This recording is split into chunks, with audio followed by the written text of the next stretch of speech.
എല്ലാ കൂട്ടുകാർക്കും നമസ്കാരം. നമ്മുടെ പുതിയ വീഡിയോയിലേക്ക് സ്വാഗതം. ഇന്നത്തെ നമ്മുടെ വീഡിയോ വളരെ രുചികരമായിട്ട് തന്നെ ഉണ്ടാക്കി കഴിക്കാൻ പറ്റിയ നല്ലൊരു ചിക്കൻ ഫ്രൈ ആണ്. നമ്മുടെ വീടുകളിൽ മിക്കപ്പോഴും വാങ്ങിക്കുന്ന ഒന്നാണ് ചിക്കൻ. ഇനിയിപ്പോൾ അടുത്ത തവണ ചിക്കൻ വാങ്ങുമ്പോൾ ചിക്കൻ്റെ കാലുകൾ ഇതുപോലെ ഒന്ന് പൊരിച്ച് നമ്മുടെ കുട്ടികൾക്കൊന്ന് കൊടുക്കണേ. ഒരുപാട് വില കൊടുത്ത് നമ്മൾ വാങ്ങിക്കുന്ന KFC ചിക്കനേക്കാളും ടേസ്റ്റാണ് ഇതുപോലെ ഒന്ന് ഉണ്ടാക്കി കഴിക്കാനായിട്ട്. ഇതുപോലെയൊക്കെ ഉണ്ടാക്കി കഴിക്കാനാണെങ്കിൽ ഒരു പേടിയും കൂടാതെ നമുക്ക് കഴിക്കാൻ പറ്റുന്നതുമാണ്. അപ്പോൾ നോക്കാം, വളരെ രുചികരമായിട്ട് നല്ല ക്രിസ്പി ചിക്കൻ ഫ്രൈ തയ്യാറാക്കി എടുക്കുന്നതെന്ന് നമ്മുടെ വീഡിയോയിൽ കൂടെ നമുക്ക് കണ്ടു നോക്കാം.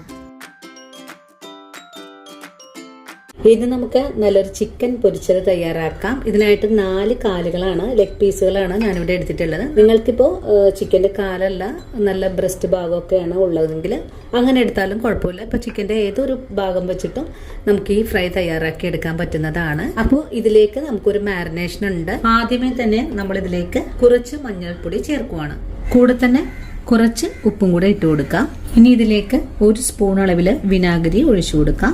വിനാഗിരിക്ക് പകരമായിട്ട് നാരങ്ങാനീരും ചേർക്കാവുന്നതാണ്. അപ്പോൾ ഒരു വലിയ നാരങ്ങയുടെ നീരാണ് നമുക്ക് ആവശ്യമായിട്ടുള്ളത്.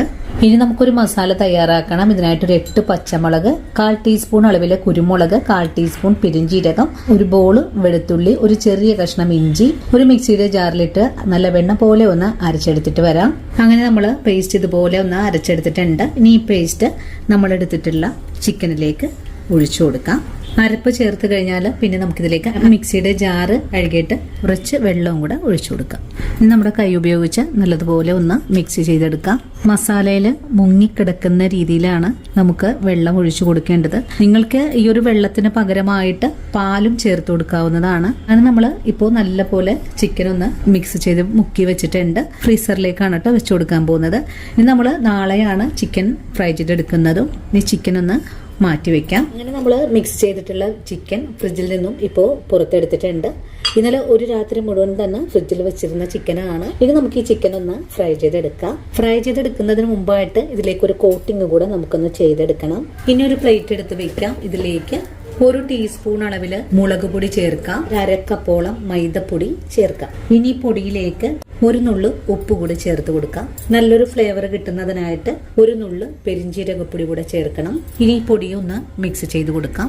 പൊടികളെല്ലാം നല്ലപോലെ ഒന്ന് മിക്സ് ചെയ്തതിന് ശേഷം നമ്മുടെ കൈ കൊണ്ട് തന്നെ ഒന്നും കൂടെ കുഴച്ചെടുക്കാം. ഉപ്പ് എല്ലാ ഭാഗത്തേക്കും ഒന്ന് എത്തിക്കിട്ടുന്നതിന് വേണ്ടിയിട്ടാണ് കൈ കൊണ്ടൊന്ന് മിക്സ് ചെയ്തെടുക്കുന്നത്. ഇനി നമ്മുടെ ചിക്കൻ പീസുകൾ ഇതുപോലെ ഒന്ന് കോട്ട് ചെയ്തെടുക്കാം. നമ്മളിതുപോലെ കോട്ട് ചെയ്ത് റെസ്റ്റ് ചെയ്യാനൊന്നും വെച്ച് കൊടുക്കേണ്ട ആവശ്യമൊന്നും തന്നെ ഇല്ല. ഇതുപോലെയാണ് നമ്മൾ കോട്ട് ചെയ്തെടുത്തിട്ടുള്ളത്. ഇനി നമുക്കിതൊന്ന് മാറ്റി വെക്കാം. അതിനുശേഷം അടുത്തത് നമുക്കിതുപോലെ തന്നെ ചെയ്തെടുക്കാം. കണ്ടോ, 2 ചിക്കൻ പീസുകളും പൊതിഞ്ഞെടുത്തിട്ടുണ്ട്. ഇനിയിപ്പോൾ പൊരിച്ചെടുക്കാൻ ആവശ്യമായ കുറച്ച് ഓയിൽ അടുപ്പിലേക്ക് വെച്ചിട്ടുണ്ട്. ഓയിൽ നല്ല പോലെ ചൂടായി കഴിഞ്ഞാൽ ഈ ഒരു എണ്ണയിലേക്ക് മാരിനേറ്റ് ചെയ്ത് വെച്ചിട്ടുള്ള ചിക്കൻ പീസുകൾ എണ്ണയിലേക്ക് ഇട്ട് കൊടുക്കാം. നമുക്കിപ്പോൾ 2 എണ്ണം വീതമാണ് ഫ്രൈ ചെയ്തെടുക്കാൻ സാധിക്കുന്നത്. എണ്ണയിലേക്ക് ഇട്ട് കഴിഞ്ഞാൽ പിന്നെ ഫ്ലെയിം ഒന്ന് കുറച്ച് വെച്ച് കൊടുക്കാം. നല്ല പോലെ ഇനി ഒന്ന് മുരിഞ്ഞ് വരട്ടെ. ചിക്കൻ പീസുകൾ ഒരു വശം മുരിഞ്ഞ് വന്നാൽ പിന്നെ നമുക്ക് മറിച്ചിട്ട് കൊടുക്കാം. മറിച്ചിട്ട് കൊടുത്തതിന് ശേഷം ഫ്ലെയിം ഒന്ന് കുറച്ച് വെച്ച് കൊടുക്കാം. ചിക്കൻ പീസുകൾ ഒന്ന് ഉൾഭാഗം നല്ലോണം വെന്ത് കിട്ടാനായിട്ട് ഒന്ന് മൂടിയും കൂടെ വെച്ച് കൊടുക്കാം. ചെറിയ തീയിൽ വെച്ചിട്ട് ഒരു 3 മിനിറ്റ് നേരം മൂടി വെച്ച് കൊടുത്തിട്ടുണ്ടായിരുന്നു. നമുക്ക് ഈ മൂടി ഒന്നെടുത്ത് മാറ്റാം. ഇനി ചിക്കൻ പീസുകൾ ഒന്നുകൂടെ മറിച്ചിട്ട് കൊടുക്കാം. ഇങ്ങനെ ചെയ്തെടുത്തിട്ടുള്ളത് ചിക്കൻ്റെ ഉൾഭാഗമൊക്കെ നല്ലപോലെ മുരിഞ്ഞ് കിട്ടുന്നതിന് വേണ്ടിയിട്ടാണ്. വീണ്ടും ഈ ഒരു ഭാഗവും ഒന്ന് മൂടി വെച്ച് കൊടുക്കാം. ഇനി ഈ ഒരു ഭാഗം ഒരു 2 മിനിറ്റ് നേരം മാത്രം മൂടി വെച്ചാൽ മതിയാകും. അതും ചെറിയ തീയിൽ വെച്ചിട്ടാണ് കേട്ടോ ഞാനിപ്പോൾ മൂടി വെച്ചിട്ടുള്ളതും. 2 മിനിറ്റ് നേരം ഇതുപോലെ മൂടി വെച്ച് കഴിഞ്ഞാൽ വീണ്ടും മൂടി തുറന്നിട്ട് ഈ ഒരു ചിക്കൻ്റെ ഈ ഒരു ഭാഗം ഒന്നും കൂടെ മറിച്ചിട്ട് കൊടുക്കാം. ഇപ്പോൾ നമ്മുടെ ചിക്കൻ പീസുകൾ നല്ലോണം തന്നെ മുരിഞ്ഞ് വന്നിട്ടുണ്ട്. ഇതുപോലൊരു ഭാഗമായാൽ നമുക്ക് എണ്ണയിൽ നിന്നും കോരി മാറ്റാം. നമുക്ക് ഈ ഫ്രൈ ചെയ്ത ചിക്കൻ ഒരു പ്ലേറ്റിലേക്ക് മാറ്റാം. നല്ല ക്രിസ്പി ആയിട്ട് തന്നെയാണ് നമ്മളിവിടെ ഫ്രൈ ചെയ്തെടുത്തിട്ടുള്ളതും. ഇത്ര സിമ്പിളായിട്ടാണ് നമ്മൾ ഈ ഒരു ചിക്കൻ ഫ്രൈ തയ്യാറാക്കി എടുത്തിട്ടുള്ളത്. ഇനിയിപ്പോൾ നമ്മുടെ കുട്ടികൾക്ക് കടകളിൽ നിന്നൊക്കെ പോയിട്ട് KFC വാങ്ങിച്ചു കൊടുക്കുന്ന സമയത്ത് ഇതുപോലെ വീടുകളിൽ വളരെ സിമ്പിളായിട്ട് അധികം ഒന്നും ചേരുവകളില്ലാതെ തയ്യാറാക്കി എടുക്കാനും പറ്റുന്നതാണ്. നമ്മുടെ വീട്ടിലുള്ള നാടൻ മസാല വെച്ചിട്ട് നല്ല അടിപൊളിയായിട്ട് തന്നെ ഉണ്ടാക്കി കൊടുക്കാനും സാധിക്കും. ഇനിയിപ്പോൾ അടുത്തത് കൂടെ നമുക്കിതുപോലെ തന്നെ മുരിച്ചെടുക്കാം. അടുത്ത ചിക്കനും നമുക്ക് എണ്ണയിലേക്ക് ഇട്ട് കൊടുക്കാം. നമ്മൾ നേരത്തെ ചെയ്ത പോലെ തന്നെയാണ് ഈ ഒരു ചിക്കനും ഫ്രൈ ചെയ്തെടുക്കുന്നത്. ഇത് ചെയ്തെടുക്കാനായിട്ട് നമുക്ക് ഒരുപാട് പൊടികളുടെ ആവശ്യമില്ല. നമ്മളിപ്പോൾ എടുത്ത 1/4 കപ്പ് പൊടിയാണ് ഇത്രയും തന്നെ ബാക്കിയും വന്നിട്ടുണ്ട്. ഇത് നമുക്ക് എടുത്തിട്ട് ഒരു പാത്രത്തിൽ അടച്ച് സൂക്ഷിക്കാൻ പറ്റുന്നതാണ് കേട്ടോ. ഇനിയിപ്പോൾ അടുത്ത പ്രാവശ്യം നമ്മൾ ഇതുപോലെ ചെയ്യുമ്പോൾ ഈ ഒരു പൊടി അന്ന് നമുക്ക് ഉപയോഗിക്കാൻ പറ്റുന്നതുമാണ്. രണ്ടാമത് ഫ്രൈ ചെയ്യാൻ ഇട്ട് കൊടുത്തിട്ടുള്ള ചിക്കന് നമുക്കൊന്ന് മറിച്ചിട്ട് കൊടുക്കാം. നമ്മൾ ആദ്യത്തെ ചിക്കൻ ഫ്രൈ ചെയ്യാൻ ഇട്ട് കൊടുക്കുമ്പോൾ മാത്രം ഫുൾ ഫ്ലെയിം വെച്ച് കൊടുത്താൽ മതി. അതിനുശേഷം നമുക്ക് ചെറിയ തീയിൽ വെച്ചിട്ടാണ് കേട്ടോ ഇത് മുരിച്ചെടുക്കേണ്ടത്. കാരണം എണ്ണ നല്ലതായിട്ട് തന്നെ ചൂടായി കിട്ടും. പിന്നെ നിങ്ങൾ ഫ്രൈ ചെയ്തെടുക്കുന്ന സമയത്ത് ഇതുപോലുള്ള അയൺ പാനൊക്കെ ഉപയോഗിക്കുന്നത് നമ്മൾ ചെയ്യുന്ന വിഭവത്തിന്റെ രുചി കൂട്ടുന്നതുമാണ് കേട്ടോ. രണ്ടാമത് ഇട്ട് കൊടുത്തിട്ടുള്ള ചിക്കന് നല്ലപോലെ മുരിഞ്ഞു വന്നിട്ടുണ്ട്.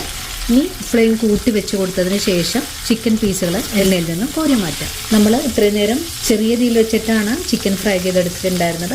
ഇനി ഫുൾ ഫ്ലെയിം വെച്ച് കൊടുത്തിട്ട് വേണം ചിക്കൻ പീസുകൾ എണ്ണയിൽ നിന്നും കോരി മാറ്റാനായിട്ടും. അപ്പോഴാണ് ചിക്കനിൽ നിന്നുള്ള എണ്ണയെല്ലാം നല്ല പോലെ തന്നെ വിട്ട് കിട്ടുന്നത്. അങ്ങനെ വളരെ സ്വാദിഷ്ടമായിട്ടുള്ളതും വളരെ ക്രിസ്പി ആയിട്ടുള്ളതുമായ ചിക്കൻ ഫ്രൈ ഇവിടെ റെഡി ആയിട്ടുണ്ട്. ഇതുപോലൊരു ചിക്കൻ ഫ്രൈ നിങ്ങൾ എല്ലാവരും തയ്യാറാക്കി നോക്കണം. നല്ല ടേസ്റ്റ് ആണ്. ആരും കൊതിച്ച് കഴിച്ചു പോകും. അത്ര രുചിയിലാണ് നമ്മൾ ഈ സിമ്പിൾ ചിക്കൻ ഫ്രൈ തയ്യാറാക്കി എടുത്തിട്ടുള്ളതും. അപ്പോൾ ഇന്നത്തെ നമ്മുടെ വീഡിയോയും ഇത്രയേ ഉള്ളൂ. ഇനി നല്ലൊരു വീഡിയോ ആയിട്ട് നാളെ കാണാം. അതുവരെയും ഒത്തിരി സ്നേഹത്തോടെ വീണ്ടും കാണാം.